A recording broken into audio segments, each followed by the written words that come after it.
kembali ke dialog kita masih bersama Bapak Is Anwar Datuk Rajo Perak. Nah, kita masih membahas mengenai kunci-kunci sukses yang pasti bermanfaat untuk Anda-Anda semua. Nah, tadi kita cerita mengenai bagaimana bisnis Pak Is, lalu kemudian juga masyarakat kan sering dengar 3 kata Pak, Hong Sui, Hopeng, dan Hoki. Hopeng ini Pak, dalam dunia bisnis Pak Is melihatnya bagaimana mengenai pertemanan dalam dunia bisnis itu Pak? Dalam dunia bisnis, menurut saya ini sangat perlu. Kalau kita mendapat teman yang baik, akan sangat banyak mendukung majunya bisnis kita. Itu Pak Is rasakan sendiri? Saya rasakan sendiri. Jadi teman sangat kita butuhkan dalam dunia bisnis. Tapi kan teman itu kan kadang-kadang ada orang bilang, wah teman makan teman, friend makan friend. Bagaimana kita strateginya membina Tadi teman? kan saya kata, begini, teman ini ada bermacam-macam teman. Ada teman-teman, ada yang tidak perlu ditemanin. Ada Ya tiga kan? Pak, ya, ada Tiga ya. itu. Carilah teman yang sebenar teman. Bagaimana itu Pak strategi nyarinya Pak? Ya tentu bergaul kita punya feeling. Saya dengan you misalnya. Pertama sudah punya feeling, ini orang bisa kita anukan. Lihat mukanya, mungkin tidak tahu Tuhan kasih saya Anwar kali. Lihat ini orang bisa teman, ini saya harus hati-hati ini. Terbatas. Itu penting Pak ya untuk saya itu. Ya. Feeling sangat penting. Feeling tidak hanya melihat manusia, teman. Melihat peluang pun mesti ada feeling. Itu mungkin diasah dengan pengalaman tadi. Yes, right. Betul sekali. Nah kemudian begini Pak. Ada juga orang bisnis bilang hoki. Nah, pemirsa pasti juga pikir garis tangan, aku nih hoki bener, aku kurang hoki, aku kok nggak ada hoki gitu Pak.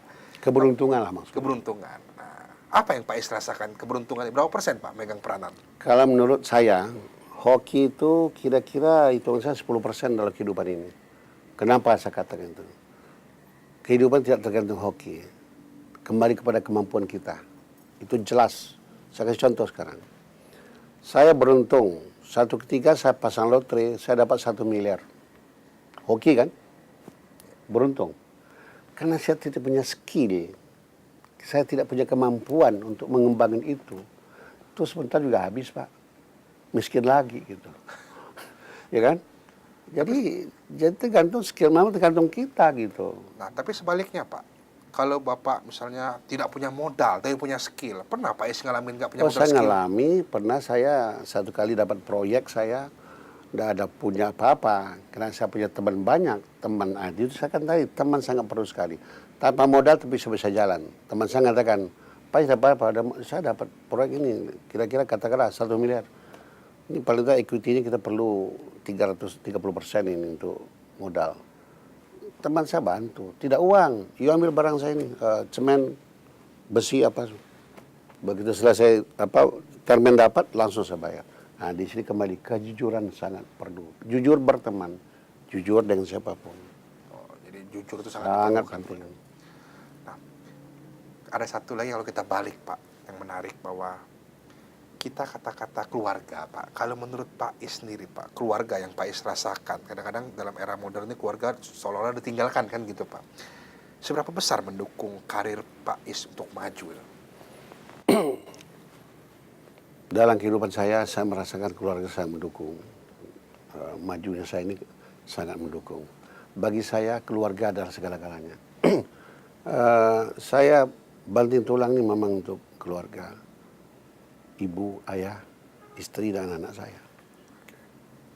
Nah, kalau tadi dikatakan bahwa keluarga sangat penting, nah ini juga penting untuk pemirsa ya Pak Is ya, perhatiin. Apalagi tadi Pak Is dari awal mengatakan orang tua sangat penting Pak ya. Iya.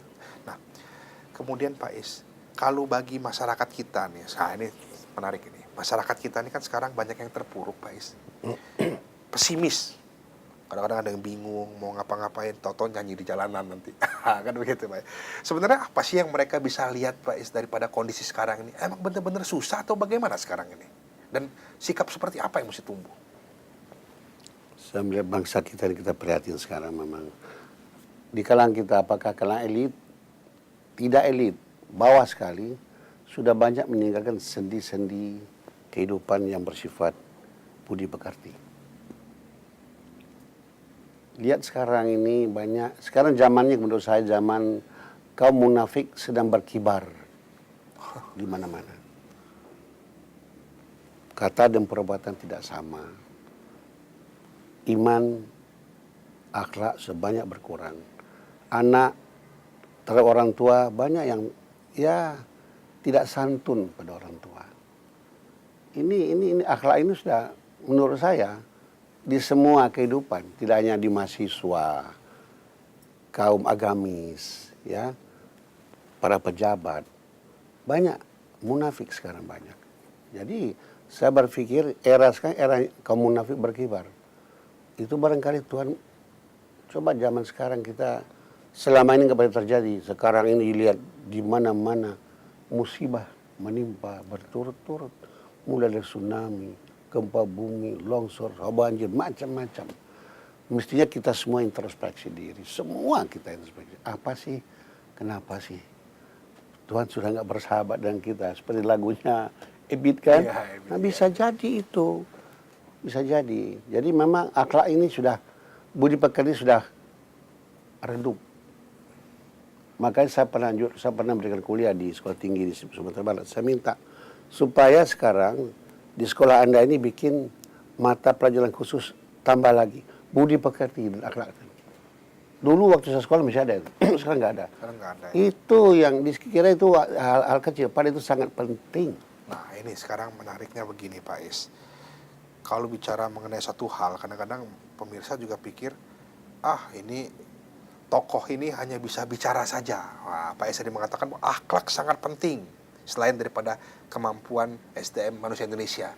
Pak Is berpangku tangan aja atau bagaimana? No, saya buktikan. Sekarang saya membuat beberapa sekolah yang misinya adalah ibadah, membangun SDM ini, bangsa ini. Mudah-mudahan walaupun secara tidak signifikan, secara kecil-kecilan, tapi saya mencoba untuk berbuat yang terbaik untuk anak bangsa ini.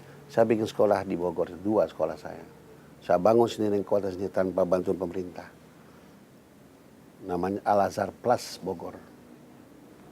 Dan 2 di Bogor itu. Ya tujuannya tadi, agar saya bisa berbuat mengangkat derajat bangsa ini melalui pendidikan. Jadi nggak cuma cerita aja. Tidak cerita saya. Nah, ini. Dan itu betul-betul tidak komersial. Ibadah. Ingat, saya semua kita camat loh, calon mati. Nah, kalau kita nanti dipanggil, mudah-mudahan jadi ibadah kita nanti. Jadi ini kegiatan tidak hanya bumi tapi ada akhirat juga. Iya, Pak, ya? begitulah kira-kira. Oke. Nah, ini menarik sekali. Jadi Pak Is tokoh masyarakat, sangat prihatin Pak ya dengan kondisi budi pekerti. Jadi bukan kemampuan teknikal, tapi budi pekerti ini jadi yang masalah. Dan Pak Is gak hanya bercerita, tapi udah berbuat dengan sekolah-sekolah yang didirikan tadi. Apa saja lagi kiprah Pak Is ini? Nah, jangan kemana-mana karena kita akan bahas setelah yang satu ini.